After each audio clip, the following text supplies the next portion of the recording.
sons, and he just wanted to know if they were okay, and he just couldn't believe that his whole family was just falling apart. And then about a few days afterwards, I called his case manager at the mental health hospital to get his diagnosis, which was about 6 to 7 things. I told his case manager that there's things going on outside that I'm worried about telling him because I didn't want to set him back in his progress. And they said for me to tell him why he was in there so they could help him. So I had to tell him. And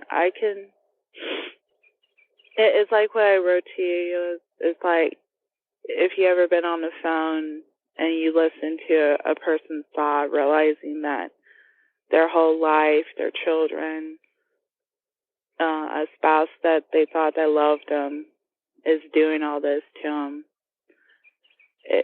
It's just no word. You know, my heart shattered. It felt like I just ripped away his soul when I had to tell him about it.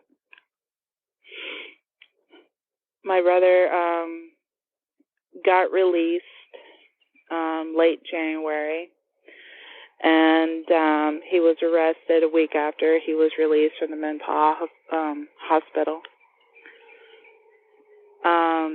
because his wife was claiming that he was stalking her and her children. She said that he was following them to school by hiding behind bushes, and then they left their 10-year-old son home alone for some reason, and he tried to kick in the back door. That's what I was told. And she says somehow he broke into her apartment and found a bottle of water, an unopened bottle of water, and drugged it for whatever reason, and that her son told her that his dad told him that he has been drugging her food and water for years with meth, heroin, and weed. And there was no way that this could have happened because me and my family knew exactly where he was at for the 2 weeks that she claims that he was stalking her and her children. And we have proof that he was there. After my brother was arrested, he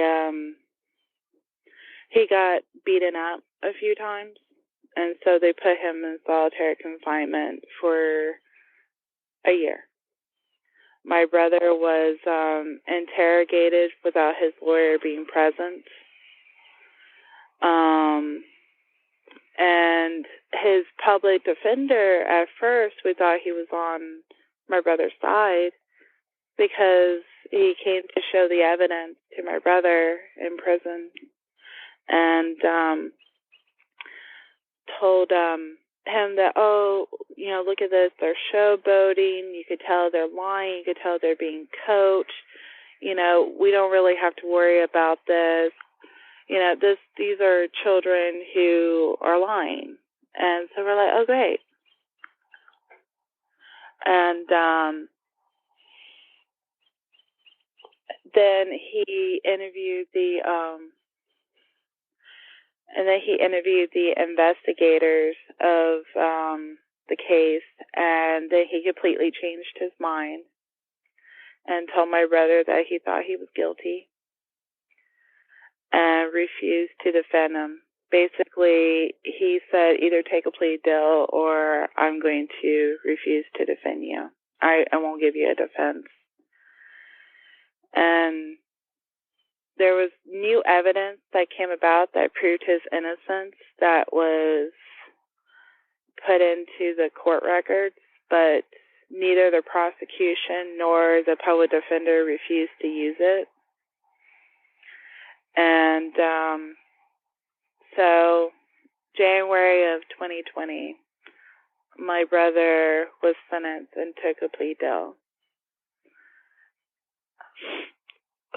And he had to plead guilty for something he didn't do. He's now going to spend 15 years in prison, all because his wife wanted complete control of the kids and wanted him out of her life forever. She didn't want to share the kids. She uses them as tools. And it's not just my brother's life that got ruined. It's also his kids. His daughter gets teased horribly at school because her mother went around telling anybody who has ears about this story. And the reason why the kids at school know about it, because she had no problem telling it in front of other people's children. And so they tease her about it. And the only reason I know that is because I have another niece that goes to her school that tells me about it. And I'm not allowed to see my niece or my nephews. I'm not too sure on why they won't allow me to. I've tried, but they just won't allow me to. So that's basically the story in a summary form. For those that are just now listening to our show, we want to thank you for tuning in. Again, you are listening to Alia, who is the sister of the brother whose initial, what's your brother's initial? M. Okay. Are we saying his first name or no? No, we're going to just call him M. Okay, that's fine.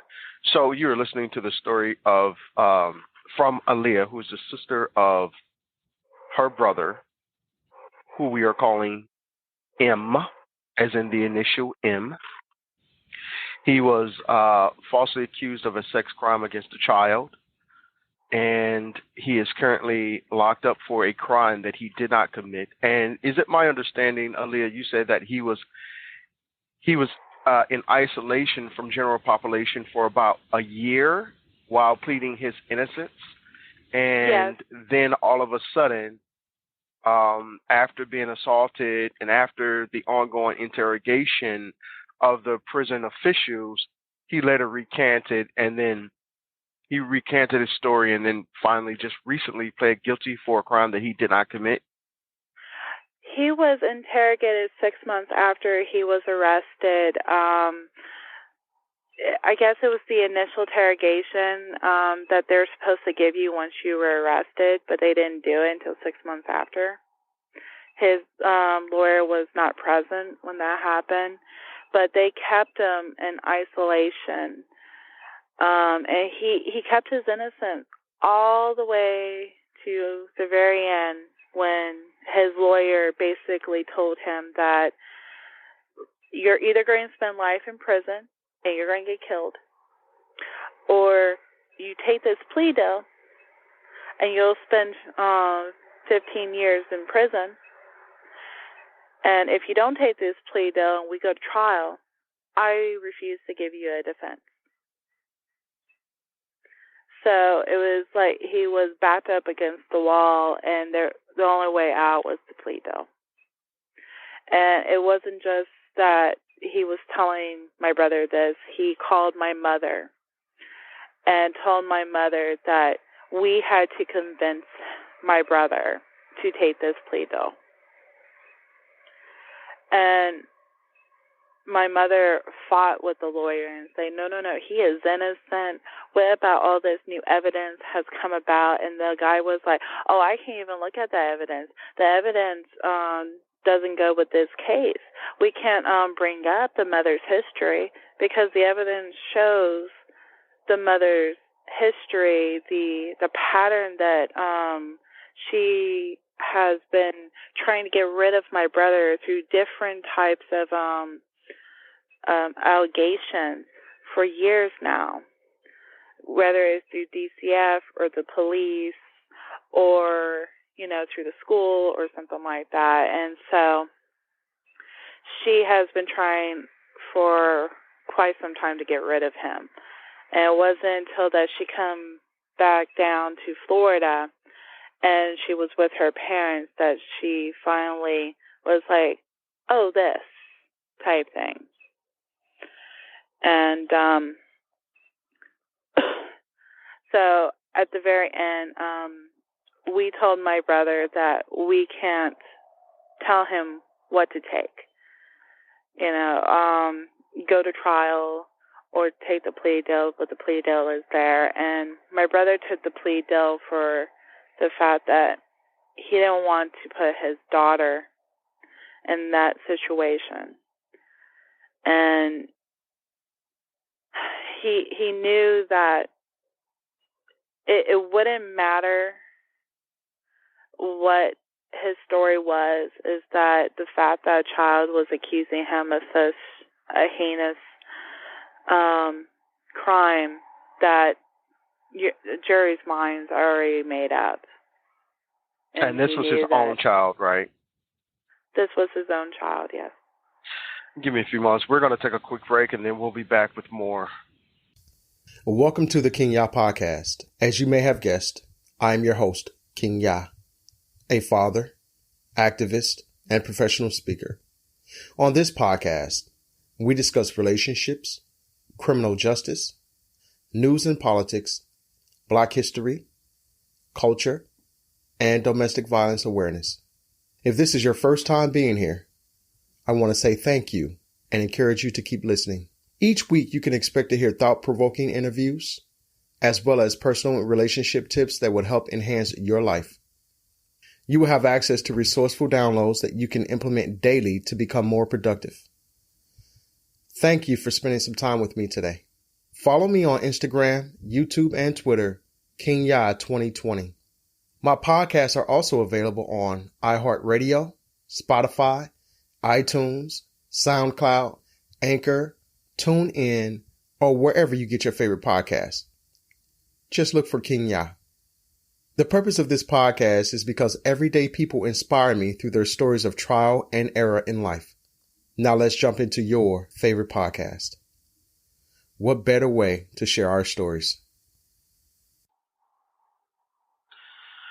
All right, so thank you guys so much. You are listening to your favorite podcast. This is your favorite podcast channel, and I'm Kingya, and our special honored guest is Alia, who was basically just telling you guys a story about her brother who was falsely accused of a sex crime against a child that he did not commit. He was interrogated 6 months after being confined in isolation, assaulted himself while in prison, and coerced into changing his plea, or accepting a plea, changing his stance from innocent to guilty. So that's where we are right now, and he is currently still incarcerated. How much time was he recently sentenced to? He was sentenced to 15 years with 1 year taken off, so he'll spend 14 years in prison. We, at the moment, do not know where he's at right now.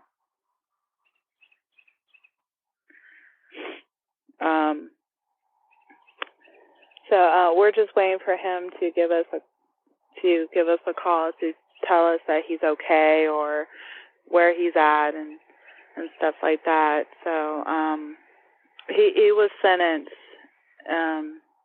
late January, and he was sentenced when? I'm sorry. Late January of this year. Okay, go ahead. We've only got a few moments remaining. He was just sentenced, and we wanted to be there for him, but he didn't want us there because he didn't want us to hear that he had to plead guilty for something he didn't commit. And it was horrible because even the judge at the sentencing even brought up the evidence that neither the prosecution or his public defender